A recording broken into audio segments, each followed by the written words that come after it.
চাওক মই ভাবোঁ অসমত যিমান মন্ত্ৰী বিধায়ক আছে চবতকৈ বেছি মুছলমানক ভাল পায় অসমৰ মুখ্যমন্ত্ৰী হিমন্ত বিশ্ব শৰ্মা ডাঙৰীয়া। এটা কথা জানক, যোনে যাক বেছি ভাল পায় তেওঁলোককে বেছি গালি পাৰে, হয় নে নহয়? কাৰণ চাওক, আজি তেওঁ এজন মুৰব্বী ৰাজ্যৰ, তেওঁৰ মুখেদি কেনেধৰণে কথা ওলাব লাগিছিল, আজি কেনেকুৱা কথা ওলাই আছে। সিদিনা কৈছে যে কোনোবাই যদি গো মাংস পেলাই দিয়ে আৰু আপোনালোকে গাহৰি মাংস পেলাই দিওঁ, এনেধৰণৰ কথা মুখ্যমন্ত্ৰীৰ মুখেৰে হ'ব পায় নেকি? সৰু ল'ৰা ছোৱালী নহয় যে তুমি গোচা মাৰিবা মই গোচা মাৰি দিম।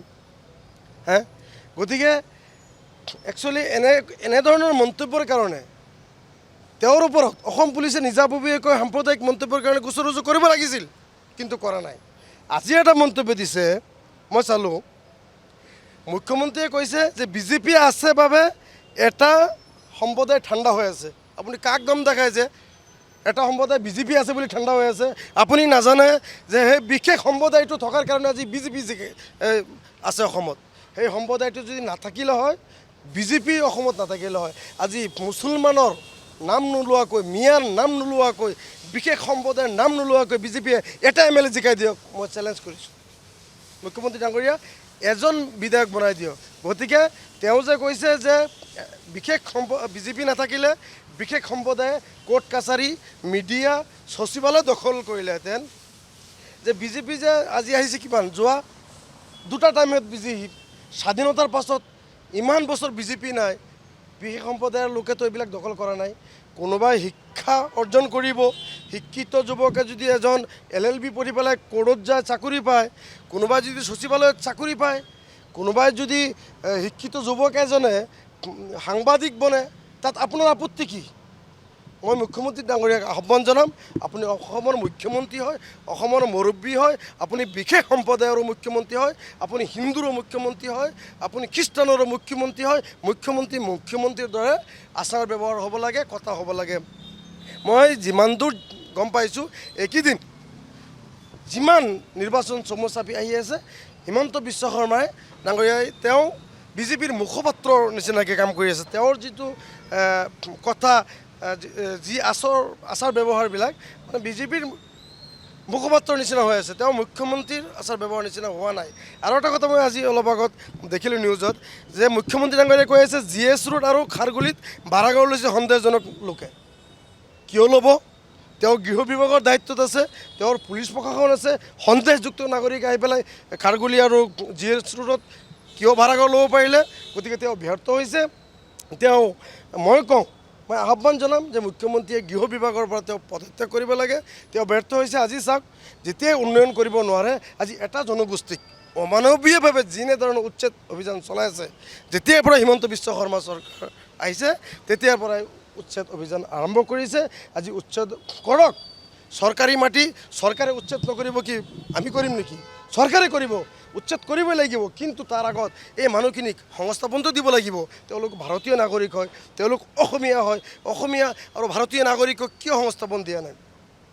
আৰু এটা কথা, মই বিজেপিক যিমান দোষাৰোপ কৰিম তাতকৈ ডাবল দোষাৰোপ মই কংগ্ৰেছক কৰিম। কাৰণ আজি বিজেপি দুটা টাইমত চৰকাৰ, আৰু কংগ্ৰেছে বিগত ইমান দিন চৰকাৰ থকাৰ পাছত আজি যিমানবোৰ উচ্ছেদ হৈছে, যিমানবোৰ মানুহৰ ওচৰত গৈছোঁ, উচ্ছেদিতাৰ কাষত গৈছোঁ, তেওঁলোকে দেখাইছে 40 বছৰ, 50 বছৰ, কোনোবাই 30 বছৰ ধৰি এইবিলাক জেগাত আছে। গতিকে তেতিয়াতো বিজেপি নাছিল। এই 30, 40, 50 বছৰ ধৰি মানুহবিলাক যে নদী ভংগা, গৃহহীন মানুহবিলাক যেতিয়া আহিছিলে, কংগ্ৰেছ চৰকাৰে যেতিয়া এই মানুহখিনিক ৰিজাৰ্ভ এলেকাত, ফৰেষ্ট এলেকাবিলাকত বহাইছিলে, তেওঁলোকক কিয় সংস্থাপন কৰি দিয়া, তেওঁলোকক মাটিৰ পাট্টা কিয় দিয়া হোৱা নাই? তেওঁলোকক ভোট বেংক হিচাপে ইমান বছৰ কংগ্ৰেছ ব্যৱহাৰ কৰিছিল যে এওঁলোকক বহাই আমি ভোট ল'ম। গতিকে এই উচ্ছেদৰ কাৰণে যিমান দূৰ বিজেপি দায়ী এটাৰ কাৰণে, তেওঁলোকে উচ্ছেদৰ আগত তেওঁলোকক কৰ্মসংস্থাপন দিব লাগিছিল। চৰকাৰী মাটিত উচ্ছেদ কৰিব লাগিব, তাতনো আমি যিমানে বাধা দিলে কাম নহ'ব। কাৰণ আমি বাধা দিবও নোৱাৰোঁ, আমি উচ্ছেদৰ বিৰোধ কৰিবও নোৱাৰোঁ। কিন্তু অমানৱীয়ভাৱে এই বাৰিষা কাল, স্কুল কলেজৰ টাইম, ল'ৰা ছোৱালী স্কুলত যাব পৰা নাই, খাব পৰা নাই, এতিয়া শুব পৰা নাই মুকলি আকাশৰ তলত, এইটোতো গ্ৰহণযোগ্য নহয়। উচ্ছেদ কৰক, তেওঁলোকক সময় দিয়ক।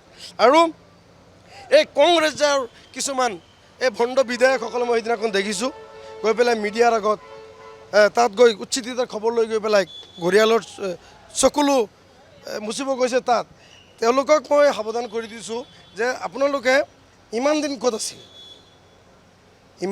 ক'ত আছিল যে আপোনালোকৰ ইমান বৰ কণ্টিনিউ 3টা টাইম চৰকাৰ থকাৰ পাছতো এই মানুহবিলাকক কিয় সংস্থাপন দিয়া নহ'ল এই মানুহবিলাকক মাটিৰ পাট্টা কিয় দিয়া নহ'ল আজি এই মানুহবিলাকক লাঞ্ছনা বিঞ্চনা হৈ আছে আজি যেতিয়া উচ্ছেদ হৈছে উচ্ছেদ হোৱাৰ পাছত আপোনালোকে তাত গৈ পেলাই ভোটৰ ৰাজনীতি কৰি আছে শেহতীয়াকৈ এটা পৰিস্থিতিৰ সৃষ্টি হৈছে ৰাজ্যত যিটো হিন্দুসকলৰ যিটো ধৰ্মস্থান আছে তাত গোমাংস পেলাইছে আৰু মুখ্যমন্ত্ৰী কথা হৈছে যে এনেকুৱা দুষ্কৃতিকাৰীক এনকাউণ্টাৰ কৰিব লাগিব বুলি কৈছে মুখ্যমন্ত্ৰীয়ে কৈছে আৰু বিজেপি চৰকাৰৰ দিনত কিন্তু এইটো বৃদ্ধি পাইছে চাওক এইটো নিৰ্বাচন বিজেপিৰ এটা মানে হেৰি আছে আপোনালোকে জানে যে বিজেপিৰ এটা চৰিত্ৰ তেওঁলোকে এই অসম বুলি নহয় য'তে মানে আপোনাৰ নিৰ্বাচন আহে তেওঁলোকে সাম্প্ৰদায়িক সংঘৰ্ষ লগাব বিচাৰে যিকোনো মানে এটা ইছ্যু লৈ পেলাই তেওঁলোকে আজি চাওক এই কিছুদিন ধৰি যি সময়ত 500 টকা কিলো মাংস দুখীয়া মানুহ খাব পৰা নাই সেই মানুহখিনি মাংস নি পেলাই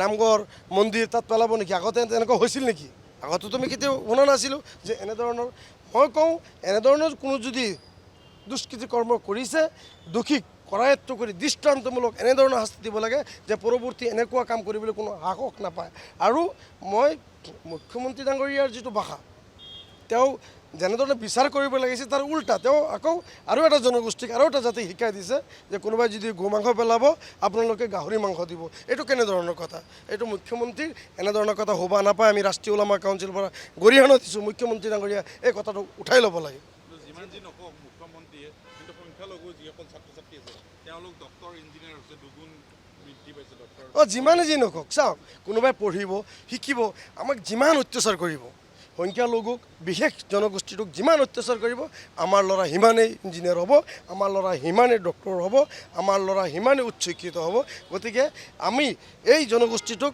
আজি নহয় খালি বিজেপি বুলি নহয় স্বাধীনতাৰ পাছৰ পৰাই এই কংগ্ৰেছে বিগত 70 বছৰে ভোট বেংক হিচাপে ব্যৱহাৰ কৰি আহিছিল আমাক ডমিনেট কৰি ৰাখিছিল আৰ্থিকভাৱে ডমিনেট কৰি ৰাখিছিল শৈক্ষিকভাৱে ডমিনেট কৰি ৰাখিছিল প্ৰত্যেকটা ক্ষেত্ৰত কংগ্ৰেছে আমাক যিমান অন্যায় কৰি আহিছিল এতিয়া বিজেপিয়ে অন্যায় কৰি আছে কংগ্ৰেছতকৈ বিজেপিও কোনো কম কৰা নাই আমাক গালি নাপাৰিলে তেওঁলোকে ৰাতিপুৱা যদি এই বিশেষ সম্প্ৰদায় মিয়া মানুহবিলাকৰ নাম নলয় এই বিজেপিৰ মন্ত্ৰী বিধায়কসকলে ব্ৰেকফাষ্ট কৰিব নোৱাৰে আমাৰ নাম ল'লেহে ব্ৰেকফাষ্ট কৰে আকৌ দুপৰীয়া নাম লয় লাঞ্চ কৰে আকৌ ৰাতি নাম লৈ ডিনাৰ কৰে এনেধৰণৰ গতিকে মিয়া আৰু বিশেষ সম্প্ৰদায় নকলে তেওঁলোকে এজনো বিধায়ক হ'ব নোৱাৰে গতিকে 26ৰ নিৰ্বাচনী বৈতৰণি পাৰ কৰিবলৈ কাৰণে লম্ফ জম্প কৰি আছে মই সকীয়াই দিছোঁ এনেধৰণৰ লম্ফ জম্পত 26ৰ নিৰ্বাচনী বৈতৰণি পাৰ নহয় আৰু 7টা মাহ আছে 7টা মাহ পিছত অসমৰ জনগণে তেওঁলোকক উত্তৰ দিব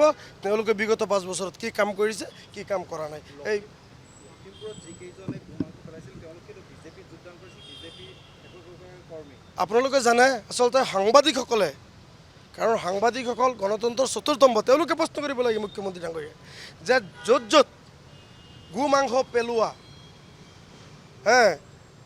দুষ্ট চক্ৰ ধৰা পৰিছে তাত বিজেপিৰ মানুহ তাত এজেপিৰ মানুহ তাত এই RSS বজৰং দলৰ মানুহ তেনেধৰণৰ মানুহ পোৱা যায় কিয় পোৱা যায় গতিকে আপোনালোকে মুখ্যমন্ত্ৰী ডাঙৰীয়াক প্ৰশ্ন কৰিব তেওঁ উত্তৰ দিব যে বিজেপিৰ মানুহে গো মাংস পেলায় আকৌ নাম মুছলমান থাকে এইটো কেনেধৰণৰ কথা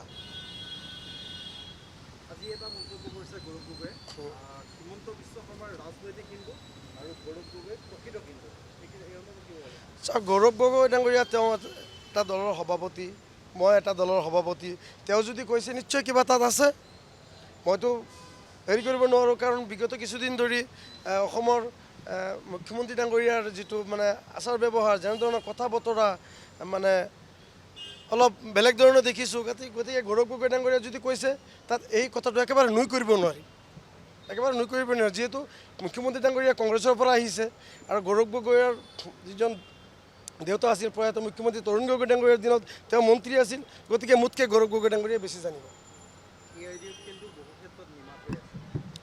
চাওক AIDF নিমাত হৈ আছে তেওঁলোকে একচুৱেলি ৰাইজৰ বহুত আশা দি ৰাইজক বহুত ভৰসা দি তেওঁলোক দলটো বনাইছিল আৰু দলটো বনোৱাৰ পাছৰ পৰা আজিলৈকে ৰাইজৰ কোনো কাম তেওঁলোকে কৰিব পৰা নাই।